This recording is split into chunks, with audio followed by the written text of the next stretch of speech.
Hello, this is Kevin Kalmus with Nested Knowledge, here to show you how to configure screening modes, set up screening reasons, and execute screening in Autolit. Let's hop right in to the nest that we created for our search video, where if you recall, we ran 2 API-based searches and 1 file import for studies of basilar artery strokes that reported thrombolysis compared to thrombectomy. These searches brought in a total of 796 unique records that we want to screen. But before we begin screening, there are several key steps. First, I want to encourage you to memorialize your screening criteria in your protocol. So make sure you've drafted out your research question, your search strategy, but for screening, generally what you want to list are inclusion criteria, so the minimum set of reasons that a study must meet in order to come into your nest, and then also exclusion criteria, of which each should individually be sufficient to exclude that study. So if in this case, your study is a meta-analysis, it does not matter that it is of basilar artery occlusions, does not matter that it reports thrombolysis. This reason alone should be enough to exclude that underlying article. But once you have configured or set up your screening reasons in your protocol, you need to move forward to configuring your screening mode.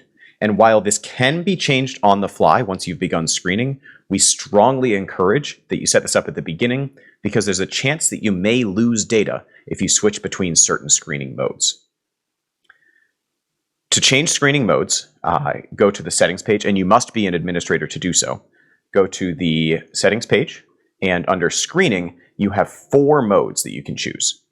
First, and this is the automatic mode that your nest will be in when you create it. We have standard single.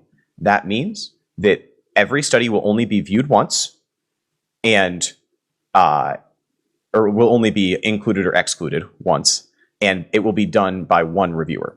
So in standard mode, when I go to the screening queue, I will include and exclude articles, and my decisions are final, whether I'm a user or an administrator.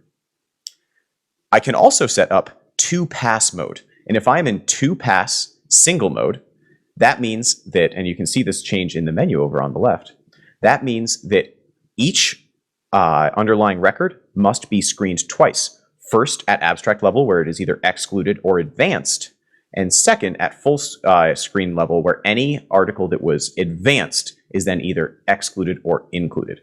Since we would still be in single mode, though, only 1 reviewer, either a user or an administrator, does abstract screening and does full text screening, and then those articles are sent forward for tagging with no further adjudication. If we want to use dual screening modes, and let's switch back to standard for this, standard dual screening means that we only have 1 pass through the articles, so no separate full text and abstract screening, but instead, in that single pass of screening, we'll have 2 independent users screen every article, and an administrator adjudicate, and you can see the adjudicate screening option has popped up here, adjudicate any disagreements between those 2 users.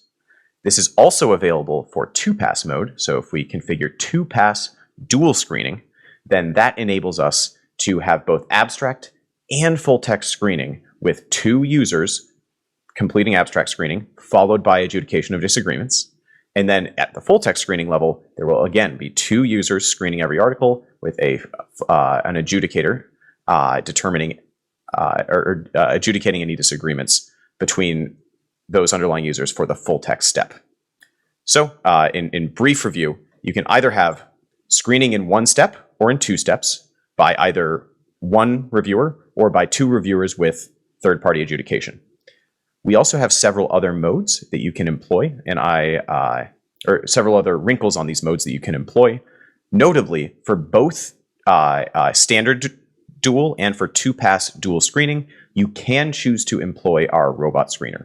To do so, what you need to do is come down to the robot screener, toggle it on, and by toggling it on, you are basically saying that you want independent screening by 1 reviewer and 1 AI, that is our automated inclusion prediction model, and then third-party adjudicator of any disagreements.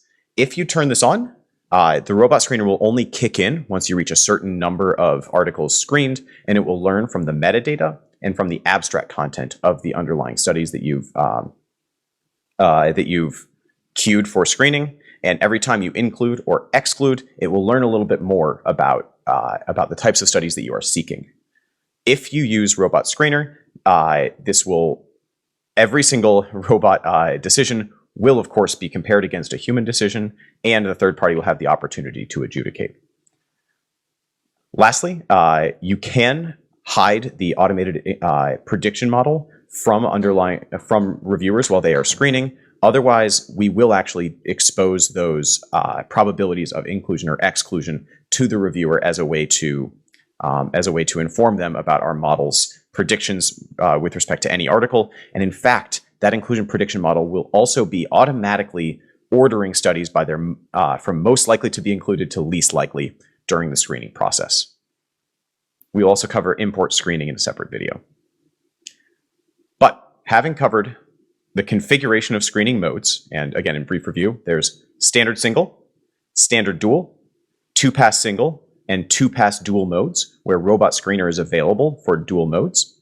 Once you have configured the screening mode that you want to use, you will have the option to change that later, but with the possible loss of data, you can then move forward to actually configuring your screening. And let's go back to single standard mode for this demonstration. In order to configure exclusion reasons, simply come to the Configure Screening page, and for any reason that you'd like to add, click Add, type in the reason, say not an RCT, and select Add. This will set up your reason, which will then be in the menu for reviewers who are determining whether to include or exclude studies at the next stage. You should list out every exclusion reason from your protocol and ensure that each of these criteria are sufficient reasons to kick a study out of your included study. Again, every single exclusion reason that you configure should be sufficient reason to exclude. On top of manual addition of new exclusion reasons, if you are in an organization that has created exclusion reason template, report set in the upper right-hand corner. Here you can actually see that I've made a template out of the basilar artery exclusion reasons that we used in our published project. And since I have created that as a template, I can click on it here, and in one click I can import all selected reasons. And of course, this populates the set of exclusion reasons that we used in that previous nest. I can then turn around and edit those, so you do not need to adopt templates wholesale. I can come in, and if, for instance, I do not want to use a certain exclusion reason that was previously created, I can delete it.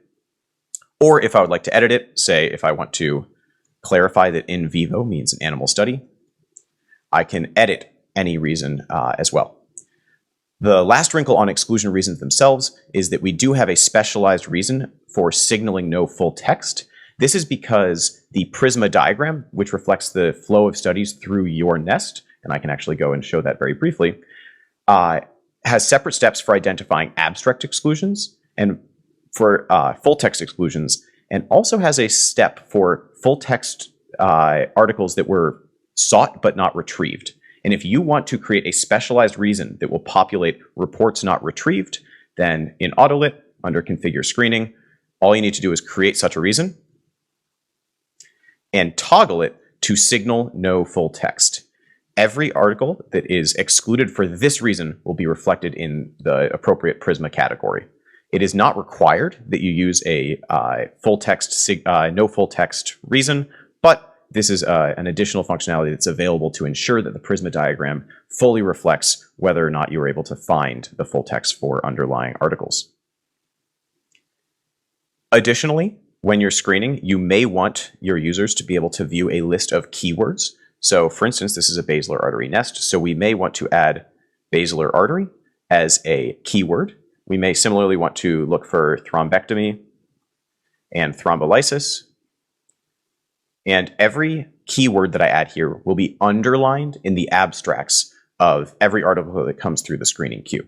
So we can see that I've added several keywords here. These are also going to be editable from the screening pane. So let's jump in. We have now drafted our protocol. We have adjusted the settings to select the screening mode that we want to use.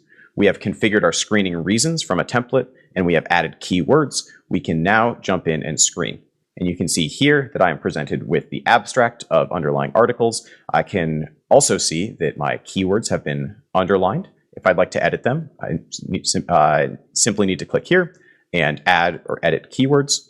And we also have RoboPico, our AI that assists in extracting population, intervention, and outcome information from underlying studies, has also been applied and highlights population information in green, intervention information in purple, and outcome information in red. I can also toggle these on and off.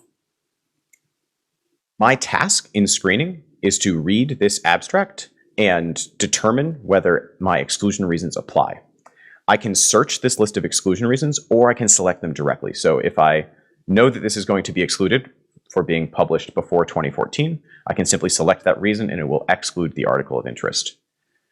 As I review further studies, I continue to apply these reasons, or if there's a reason that I have not previously configured, say that this is a clinical trial proposal, I can type in an exclusion reason, and if it is not in my existing list, I can add it as a new exclusion reason that can be used on this or any subsequent articles by clicking Add and Apply.